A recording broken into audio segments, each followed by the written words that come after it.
Welcome back to Real Estate Mindset. Today's video is going to be absolutely bonkers. Now, the data is in, and everyone knows that the housing market right now is almost at a historical level of unaffordability. But today we're going to dive into what states, what areas are unaffordable, and how do they compare to the rest of the nation. Now, one thing that I've been noticing and telling you guys is essentially that unaffordability is going to be one of the leading catalysts in the housing market and will supersede the lack of supply. Now, we haven't seen that from the end of February on of this year. However, we did see that substantially in June to January of 2022 into 2023. So there's a lot going on in the housing market right now. And one of the things that I've noticed that is leading to the price declines is the unaffordability, topped with how much a metro area actually bubbled up during the pandemic, right? Or massive equity growth. So massive equity growth topped with unaffordability is generally leading to massive price declines. And so today we're going to dig into a Zillow article and really research all of this information that's titled Understanding Affordability, appropriately titled. Wouldn't you agree? And I'm going to tell y'all right now, this is some very, very interesting stuff. And this article will be linked in my description.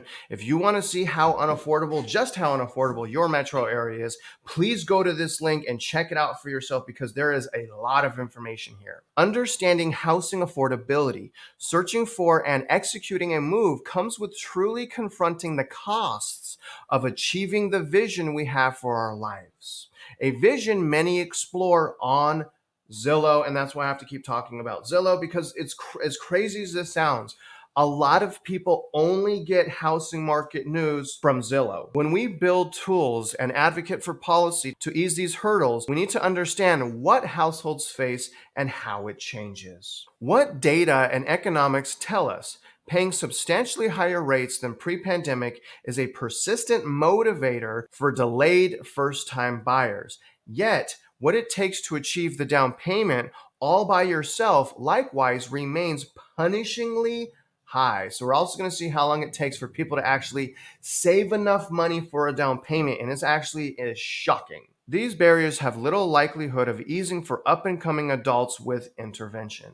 Big picture solutions. Demand-side solutions like down payment assistance and 40-year fixed-rate loans address the emergencies, but not the problem. And I'm going to disagree with that. I'm going to actually say it's enhancing the emergencies because it literally means that those people probably should not have even moved into the house to begin with. In addition, building dramatically more, I would agree with that, continuing to manage the concentration of employment with remote work, or we need new investments in transportation, and number 3, lowering the mental work and worry as well as operational cost of an increasingly expensive transaction process. And it is very mentally disturbing and mentally difficult to get through this transaction, guys. Maybe it's not for you, but it is definitely for most people. Now let's start with the right chart here. And I really love this chart because this is very similar to what Black Knight has as far as their unaffordability ratio. But what Zillow has done is basically added the new rental burden and then put the pre-pandemic onset on this vertical line right here. And really what I want to point out is the unaffordability is for sure worse than it was back in 2006. The unaffordability peaked during the last financial collapse in June of 2006, but it took another 2 years after that peak, y'all, for house prices to plummet like crazy. Now, fast forward to today, we actually peaked in October of 2022 at a whopping 39.4%. Now, this basically is how much of the average median household income goes to paying just a mortgage. This is insane. And not only that, it gets way worse, okay? So the black line right here is homeowners with a 10% down payment. The blue line is with a 20% down payment. The purple is the rent.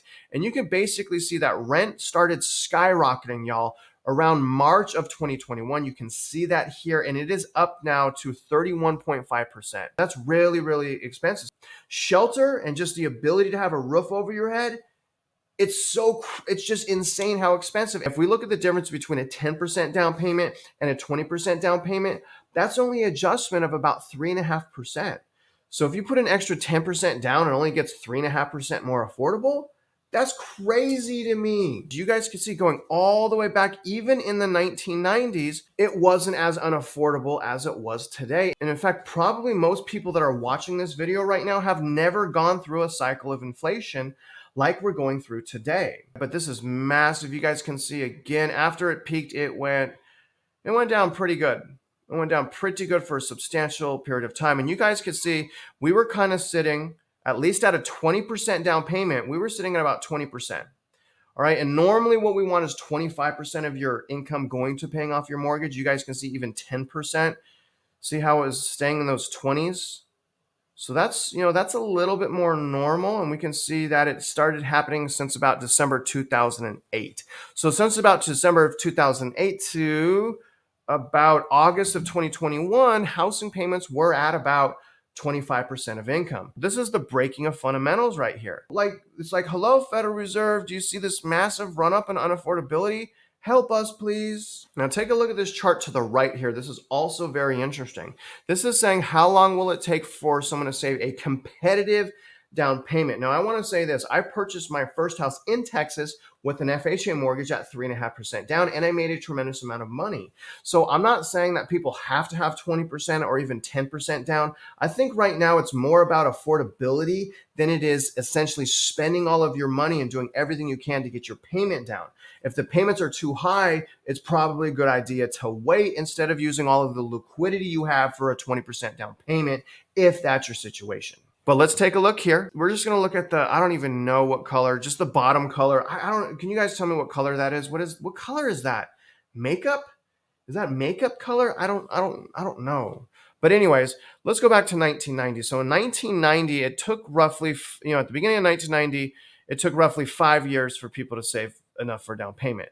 When we fast forward to the Great Financial Collapse, it's saying that it took 8.1 years in July of 2006 for people to get a competitive down payment. But I'm going to tell you guys right now, people weren't using down payments in 2006. Almost everyone, not everyone, but almost everyone was taking advantage of the 100% financing loans. And the 100% financing loans back then are nothing like what they are today. Today, unless it's a VA or USDA loan, if it's a 100% financing loan, it's usually because a companion piece is included with the loan called DPA, or down payment assistance program. But back in the day, everyone almost could get 100% financing. So just wanted to let you guys know that. But when we fast forward to today, this is some pretty shocking stuff. So if we fast forward to today, we're sitting at 8.9 years for people to save enough money. Now, look at this, you guys. Before pre-pandemic, we were at about, as far as just the down payment, we were like super low, probably at about 6 years. So again,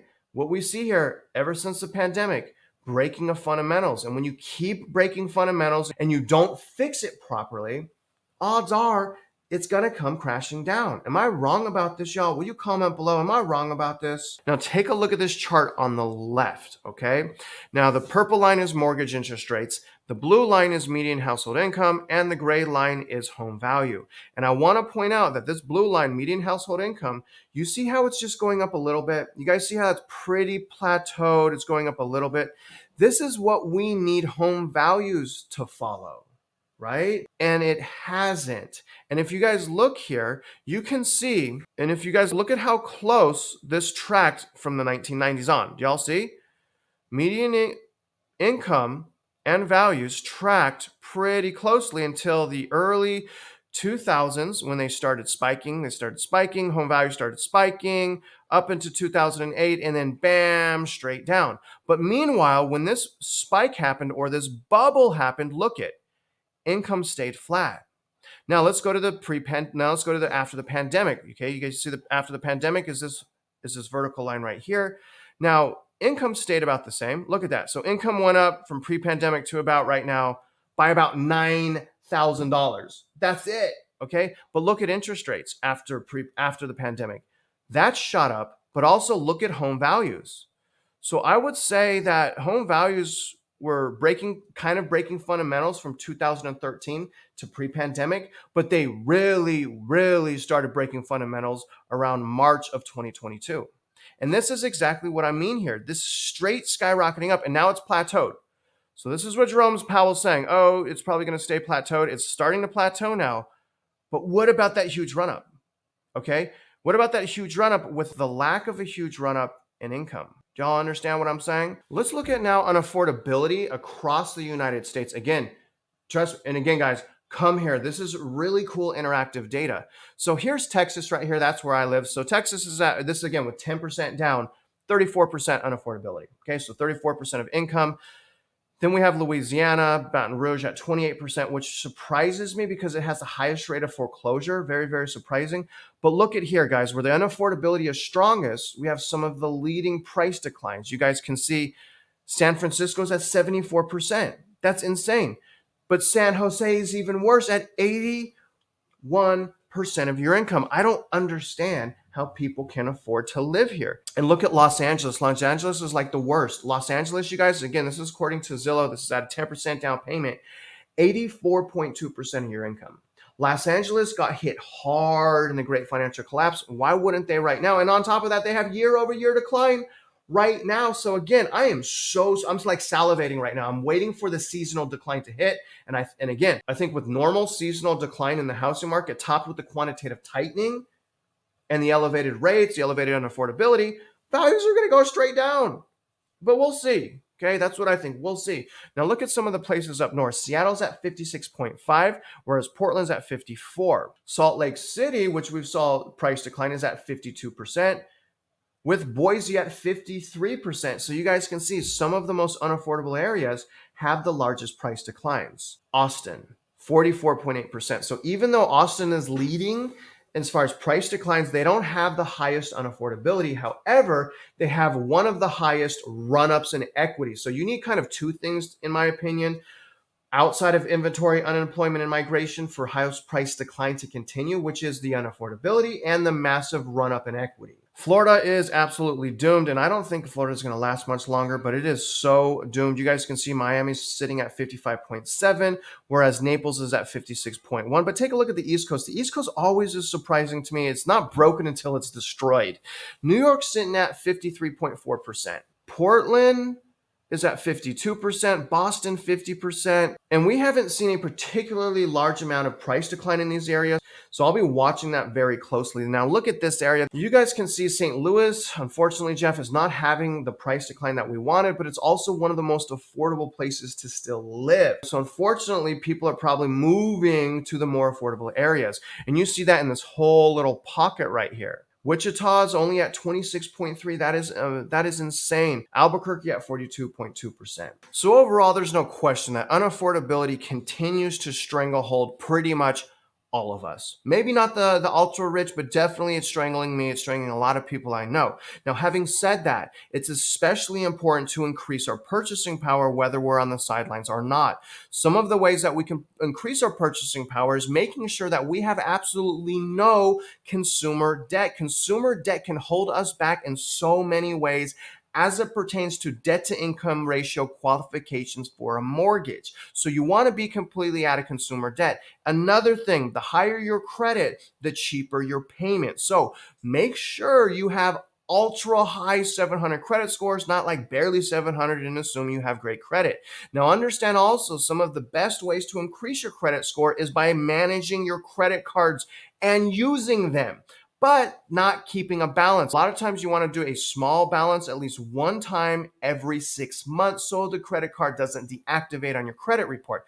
Now, having said that, I'm not saying buy something for hundreds of dollars. Buy a candy bar at the gas station and call it a day. When I was reestablishing my credit, I got 3 credit cards and I bought beef jerky once a month. When the bill came out, I paid the entire card off. And then what did I do?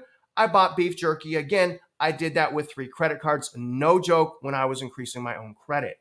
Now, also, guys, save your money. If we have additional credit tightening, odds are that some of these loans will require a higher down payment. So you want to save as much money as possible. How do you do that? Well, you make as much money as possible, but you also cut wasteful spending. The best ways to do that is knowing how you spend. I use an application called mint.com to track every single purchase. Now, the other thing is make sure you have job security. You don't want to go purchasing the largest transaction of your life if you're worried about your job. And having said that, get another job, maybe Grubhub, something, some type of side hustle, because right now, y'all, the labor market is pretty hot as far as second jobs. So go grab one and make another $2,000, $3,000 a month. Now, other than that, guys, I really hope you enjoyed this video. And if you're out there investing in real estate, you know I wish you luck and I hope you win.